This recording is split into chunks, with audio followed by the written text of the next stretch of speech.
Hello, and welcome to my YouTube channel, Reading Little Blue Books, out loud, while stoned. In this video, we're going to do part 2 of Little Blue Book number 1069, and it is titled The Conquest of Fear, written by Leo Markun. No copyright date in this one, though it's probably written in the 1920s because this gentleman, Leo Markun, died in 1932. So, we left off, I think, on page 15 last time, the end of chapter 1. And we might get 2 chapters out of this turn. We shall see. Let's get to page 15. Yep, there we are. And we'll begin with the new chapter, Fear and the Body. It is well known that fear and worry frequently bring about indigestion. Can indigestion bring about a state of fear? At first, you need to turn the right page. There we go. At first sight, this question may appear absurd. And yet we know that alcohol can either create or dissolve fear. Courage frequently comes out of a bottle. Often a drunken man may venture where he would not go sober. If we are to believe James and Lang, all internal emotions follow after bodily expressions of the emotion. The conscious experience, according to James Lang theory, follows the organic sensation. In the words of William James, we fear because we tremble, instead of trembling because we are afraid. If we abruptly see a dark moving form in the woods, our hearts stop beating, and we catch our breath instantly, and before any articulate idea of danger can arise. How are we to explain the unmotivated fears of lunatics?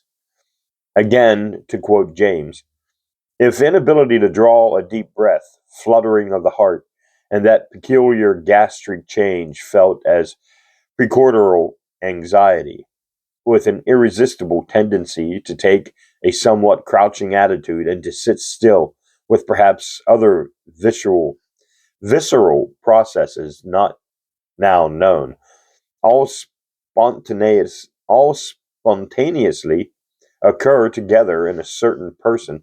This feeling of the combination is the emotion of dread, and he is the victim of what is known as morbid fear. A friend who has occasional attacks of this most distressing of all maladies tells me that in his case, the whole drama seems to center about the region of the heart and respiratory apparatus. That his main efforts during the attacks is to get control of his inspirations and to slow his heart, and that the moment he attains to breathing deeply and holding himself erect, the dread ipso facto seems to depart. The emotion here is nothing but the feeling of bodily state, and it has a purely bodily cause. But why these visceral and muscular changes are brought about in a normal man who has seen a bear, or in the abnormal man who has not perceived anything ordinarily conceived of as a sign of danger, is not easy to understand.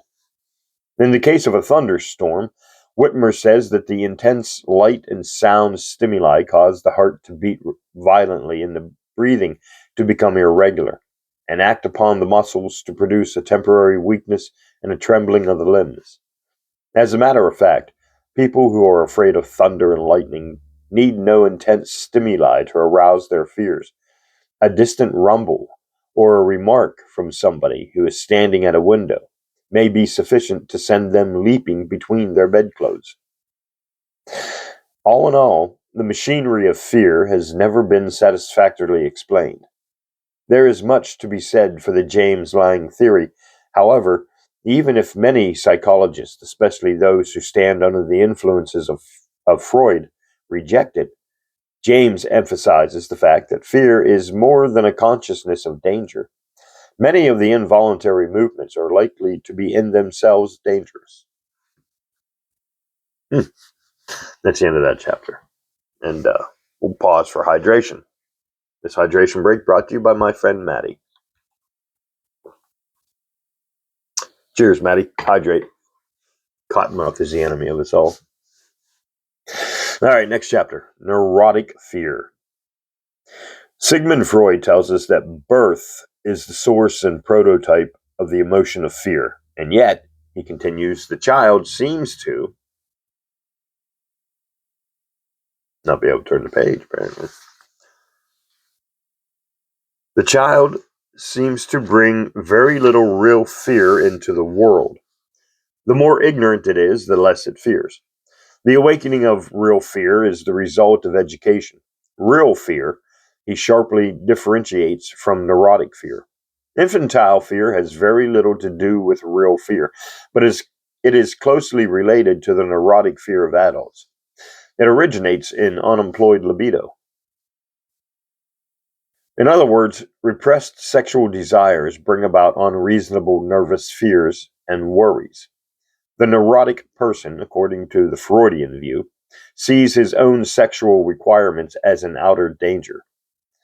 The psychoanalyst points out that even infants have a sexual life, and they tell us that the night fears of children are of a libidinous nature. Really? Okay. We are all more or less subject to free-floating fear, otherwise known as expectant fear or anxious expectation. That is, we have dreads, sometimes rather vague, when perhaps we have little reason to expect evil or danger. Over-anxious or pessimistic people are especially troubled by free-floating fear. It is not always easy to draw the line between reasonable and unreasonable fear. If a friend sails for Europe in a recently built liner, there is certainly no reason why we should stay up nights wondering whether some accident might have occurred to the ship. But suppose that the vessel is a day overdue, and there has been no wireless message to explain the fact. Anxiety is natural. If the vessel is 2 weeks overdue and has not been heard from, we may well suppose that some calamity has occurred. Of course, our fears cannot assist our friend in any case. We might possibly be able to have a special search made, but this would be of doubtful value. Sometimes, especially on country roads, we see signs at the approach to bridges which announce that vehicles weighing more than a standard amount are not permitted to cross. That is, the county commissioners or other officials in charge fear that an excessive load may cause the structure to collapse. Usually, there is sufficient basis for the opinion that a very heavy vehicle is likely to plunge through the timbers of the bridge. Occasionally, however, an irrational emotional response causes the unnecessary erection of a warning sign. The commissioners have some sort of premonition of danger, and they do not pause to call in an engineer. When a normal person approaches a bridge which he has no reason to believe unsafe, he walks or rides across fearlessly.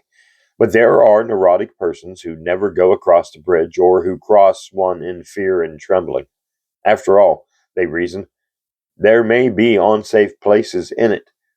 When they have gone halfway across, they may step upon a rotten timber or lean upon a rail which will fall beneath their weight.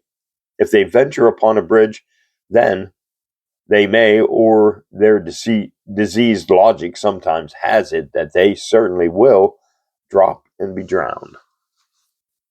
I have known men and women who perhaps should not be called neurotic that avoid riding on an elevated train. It is not easy to draw the line between normal and abnormal persons in such a connection as this. We do not oops. We do not consider a human being insane or even eccentric because he is afraid to go up in an airplane or a dirigible balloon. The danger is actually considerable. Not very long ago, conservative and timid people were permitted, without being ridiculed, to remark that they left automobile riding to others because the pesky things were unsafe. Now that most of us agree that motor cars are safe enough for anybody, we can consider a man reasonably valiant even if he does not care to drive a racing automobile at the rate of 100 or more miles per hour. Freud groups the phobias or hysterical fears under three classes. Some of the objects and situations giving rise to these fears have in them something gruesome or some relation to danger which normal people can apprehend. We all fear repulsion in the presence of a snake, for instance. Darwin tells us that he was once conscious of his own fear when a snake separated from him by glass pointed at him. His conscious reasoning told him to hold his ground. Instinctively, though, he was prepared for flight. Most of the snakes commonly met with in the eastern part of the United States are certainly harmless. Very few people die anywhere as a result of snake bites. Yet sane, healthy men and women shudder and flee at the sight of a snake. What is more, those who are not used to handling worms fear to touch them. The favorite way in which boys tease girls is by dropping worms or frogs down their backs. Huh? Odd times, 1920s. Incidentally, I do not think we are afraid of snakes because they are dangerous to our ancestors or because a snake caused Adam and Eve to learn the difference between good and evil. Because they are cold-blooded, we find it mere difficult to understand and sympathize with them than we do in the case of birds and mammals. They glide up silently, and if we touch them, we find them clammy and cold. Frogs were never dangerous to our forefathers, I think. However, those who agree with G. Stanley Hall as to the importance of the phylogenetic inheritance of specific fears might connect frogs with the great lizards. Here, Freud's statement fits in that many of these objects of fear can establish connection with fear only by symbolic relations. We are afraid of worms, he might say, because the picture we draw physically or in imagination of a worm is very much like the picture of a snake, which has actually been dangerous. The second class of Freud's phobias are such as are connected with some slight danger. For instance, there is some small justification for those persons who are afraid to cross a bridge or to ride on a steam train. How much risk, it may be asked, should a man run? Perhaps one passenger of every million will ride upon a certain trolley line is killed. The ordinary human being will readily take up such a risk, even though the reward for reaching the terminus uninjured be no more than the opportunity to swim in the ocean.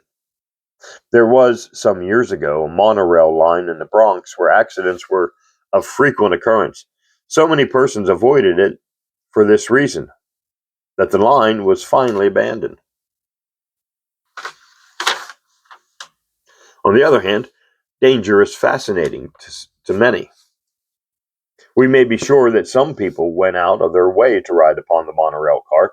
At all other popular pleasure parks, there are roller coasters, chutes, toboggan slides, and other devices which are patronized by men and women and by boys and girls who desire the thrill of strong emotional reactions. It is not difficult to find professional daredevils and stunt riders. Part of the fascination of the military career is the opportunity it offers to face danger. Normal people avoid palpably great dangers and pay no attention to the slight hazards which constantly surround them. Most diseases seem to be acquired from others. A neurotic person might therefore cease to have social relations, shutting himself up in his house. However, typhoid may be introduced in city water. If he pursues his logic this far, he may dig a well for himself. But the underground stream may still be contaminated in some manner. Shall he cease to drink? Well, perhaps a filter will protect him, or he can boil all the water which he drinks. Observe, though, that perfectly normal persons may sometimes find it advisable to use the water filters or to boil water before they venture to drink it. This they do with a health commissioner or other authority reports that it is genuinely dangerous to take water which has not thus been treated into the human organism. Many precautions of this sort which men and women take are mental prophylactics. Prophylactics. Okay. Only most water filters are entirely prophylactic. Let's do that again. Many precautions of this sort which men and women take are mental prophylactics only. Period. Most water filters are entirely worthless so far as shutting out disease germs is concerned. It's interesting logic in 1920s. I'm glad you didn't believe in that completely. Some of them actually are breeding grounds for microorganisms. Medical authorities have pretty generally come to the conclusion that fumigation serves no useful purpose at all. However, anything which allows fear does tend to prevent and to help in the cure of disease. This is why powdered mummy, baked beetle, asafoetida, pink sugar pills, tractors, electric belts, and thumping of chiropractors, and various patent vegetable compounds have been of general and genuine therapeutic value. Travelers used formerly to make offerings to some saint or god in the hope that they would thereafter be in less danger from robbers and the hazards of the road. Now, when a man is to cross the ocean, he may stop to consider what ship is most safe because of its construction and management and its equipment. We'll agree, even though we may ourselves not be so careful, it's proper and sane. But there are people in Europe who are offered fame and fortune if they would but come to America, and who are yet so fearful about seasickness or possible shipwreck that they refuse to venture the voyage. Their fears harm them, but are not easily to be shaken off. In the third class of phobias, according to Freud, the fears are unintelligible to normal persons. He cites the case of the fear of mice. And yet, as we know, this is a very common phobia indeed. If we are able to believe the comic papers, every woman who sees a mouse immediately climbs upon a chair, usually displaying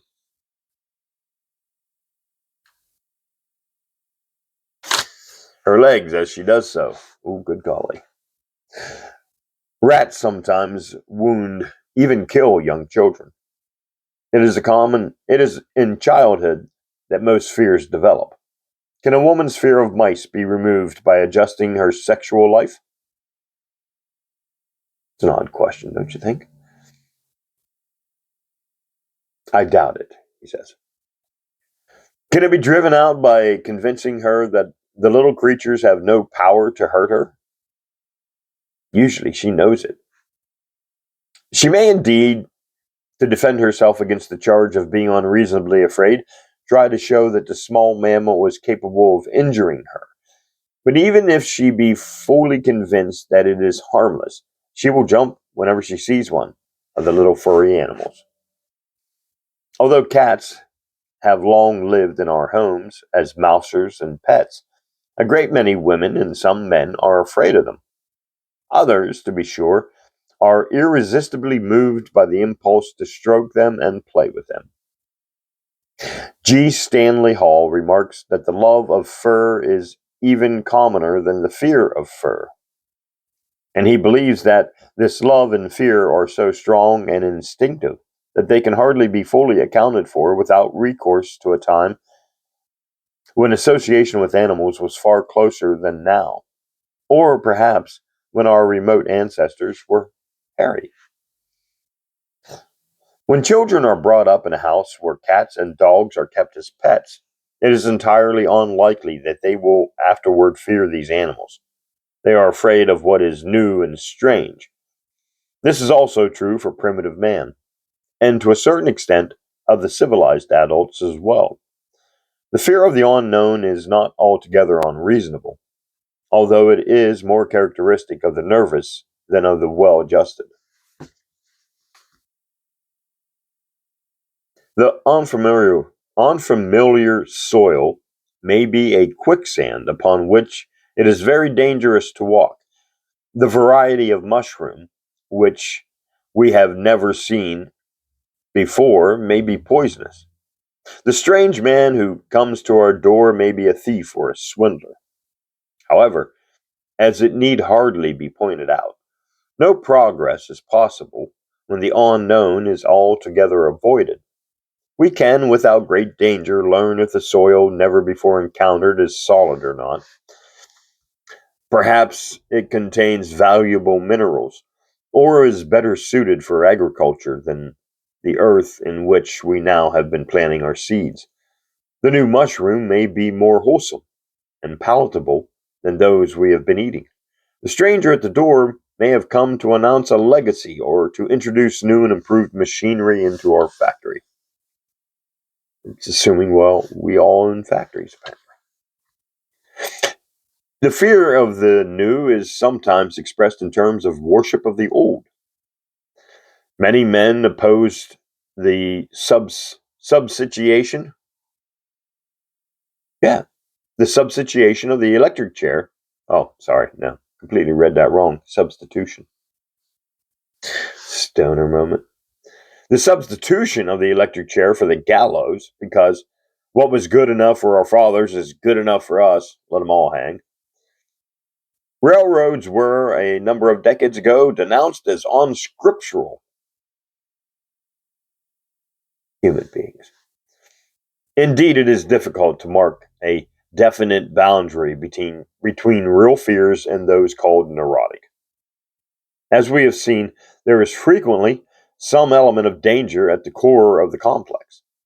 Furthermore, almost all normal people are more or less subject to nervous anxiety. Probably the fear neurosis becomes more common as civilization advances.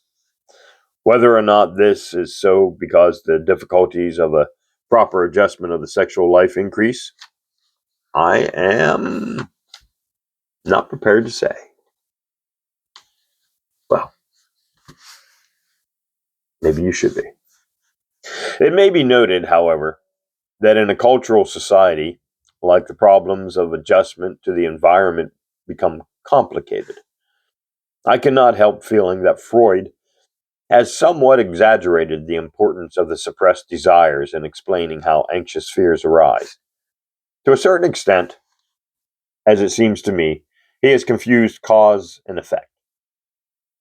The old writers thought that self-abuse causes feebleness of mind. A more careful study reveals the fact that feebleness of mind causes excessive autoeroticism. The neurotic individual cannot satisfy his libido, it is true. If he is fearful, his timidity prevents him from establishing suitable sexual conditions. The investigator is likely enough to find that nervous fear and unsatisfied libido go together. But how can we be sure that the fear is the result rather than the cause? This is not a technicality for pedants to argue about, but a vital question. First, the number of persons nervously fearful to the point of insanity is no small one. Secondly, and of still greater importance, most of us, probably all of us, have certain unreasonable fears. How are these to be removed? Is it by giving free scope to our sexual desires, including those which are unconscious or subconscious as well as those which are consciously expressed? This is not by any means easy. Even he who is happily married to a woman who sympathizes with his needs cannot fully express himself sexually. No Oriental monarch, for that matter, ever gave absolutely free scope to his libido.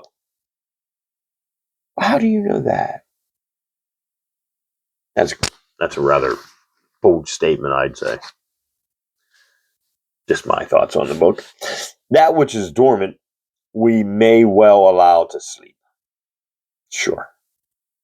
But every time we consciously suppress a desire because of fear, we help to paralyze the will.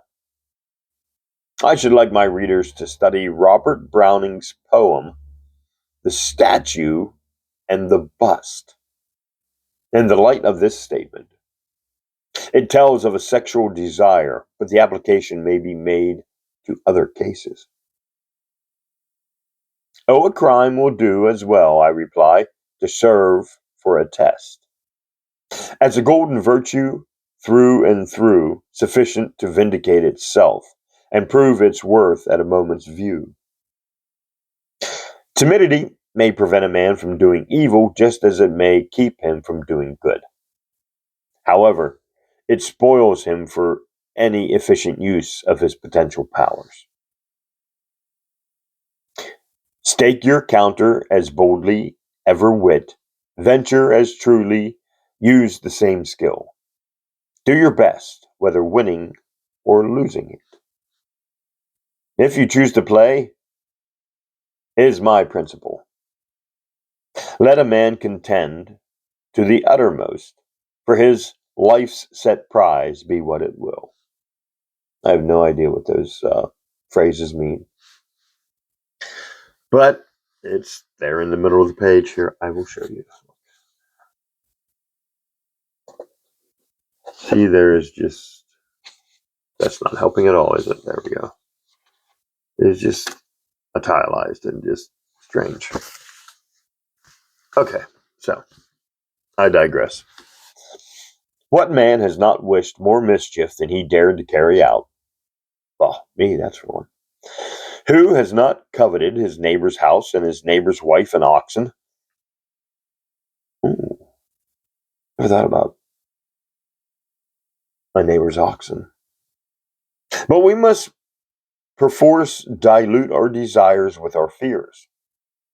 This is why we became impotent of will, weak of character. This is why the anxiety neurosis is a product of civilization. Fear breeds fear. In a study of shell shock, Ferrer's War and Neurosis, the case is recorded of an officer who, as the time approached for him to lead his men in the advance, grew so painfully self-conscious as to become almost completely unnerved.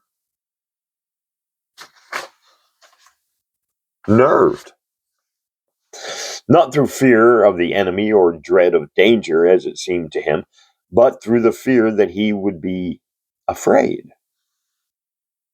His commanding officer talked with him about things having no connection with war, and he was finally able to lead his men courageously. Ferrier lists the basic conditions upon which symptoms of shock develop. A timorous disposition and an anxious temperament may be inborn, he says. No doubt there is such a thing as a neuropathic or psychopathic inheritance, but nervous fears are, as it seems to me, more often acquired in childhood than innate. An injury to the nervous system resulting from syphilis, the excessive use of alcohol, or a blow may be important to the etymology of shell shock. Exhaustion and fatigue frequently contribute weakening influences to the nervous system. When an animal is afraid, it desires to flee from the source of danger. This is, of course, true of the human animal as much as any other. Every soldier is afraid as he enters the field of action. What keeps him in his place, facing the enemy, the fighting impulse for one thing. We need not analyze this here, except to notice that the wish to endure danger and to have the emotion of fear aroused is part of it. The soldier who deserts or is backward in the fight has various dangers of which he is afraid. If he only shows to his companions that he is afraid, they will laugh at him. The fear of ridicule is often a powerful motive. But if he runs away and is caught, he may be imprisoned or shot. In a nervous turmoil, a soldier may sometimes run madly into danger, desiring vaguely to be killed rather than to endure his torture longer. The courage of a soldier is often to be interpreted as a flight from thought. As he runs at full speed toward the enemy, he throws all his nervous energy into the manipulation of his bayonet, seeming to thrust aside with it all his fears. Military physicians are well acquainted with malingering, the feigning of illness in order to avoid danger. Shell shock is a sort of unconscious malingering.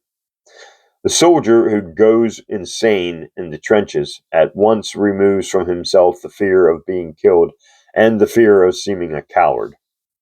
Neurosis is in general not only a flight from danger, but also a flight from fear. The coward may, as in the well-known story, shoot himself dead because he is bound to fight a duel in which he is likely to be killed, or, still worse, to confess his cowardice to all the world. Ostrich-like, the neurotic buries his head and imagines himself to be safe. Of course, we cannot abolish reality at will. We cannot return to the safety of the mother's womb. The nearest approximation to it is the grave. And we're going to stop right there because it's time we did. And I'm tired of reading this one. There's some very confusing things in these past two chapters. But either way, we got through it, didn't we? And in just about a half hour's worth of time. So, thank you for listening to part 2 of Little Blue Book number 1069, The Conquest of Fear, written by Leo Markun. Thanks for listening and join me in the next part.